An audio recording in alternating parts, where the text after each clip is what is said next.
கன்னி ராசி நேயர்களே, உங்களுக்கு இந்த மாதம் எப்படி இருக்குன்னு பார்க்கலாம். ஆல்ரெடி உங்களுக்கு 10ஆம் இடத்துல குரு இருக்கார், 12ல் கேது இருக்கார். 10ஆம் இடத்தில் இருக்கும் குருவால் தொழிலில் பிரச்சனைகள், மன அழுத்தம், டென்ஷன் எல்லாத்தையும் ஃபேஸ் பண்ணிட்டு தான் இருக்கீங்க. 12ல் இருக்கிற கேதுனால தூக்கம் இல்லாமல் இருக்கீங்க. ஆனால் இப்போ 5ஆம் இடத்துல சூரியன், சுக்கிரன், செவ்வாய், புதன் இருப்பது ஜனவரி 15லேருந்து பிப்ரவரி 10 தேதி வரைக்கும் ஒரு ஆறுதலாக இருக்கிறது உங்களுக்கு. அடுத்து 6ஆம் இடத்துக்கு எல்லாமே மாறி போவார்கள். சூரியன், சுக்கிரன் எல்லாமே 6ஆம் இடத்துக்கு போகுது. 6ஆம் இடத்துக்கு போனாலும் ராகு அங்கே இருக்கிறதுனால ராகு, சுக்கிரன், சூரியன் அது எதுவும் பெரிய பாதிப்பை கொடுக்காது. ஆனாலும் கன்னி ராசி நேயர்களுக்கு அடிவயிற்றில் ஒரு சிறு உபாதைகள் இருப்பதற்கான வாய்ப்புகள் இருக்கிறது. அதுக்காக பயப்பட வேண்டாம். அது சாதாரண 6ஆம் இடத்தில் இருந்தாலே சிறு சிறிய பிரச்சனைகள் வரதான் செய்யும். அது தானாக சமாளித்து வெளியே வந்துடுவீங்க.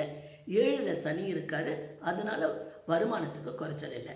அதனால் நீங்கள் எதை பற்றியும் கவலைப்பட வேண்டாம். இன்றைய மாதம் சந்திராஷ்டமம் 22, 23.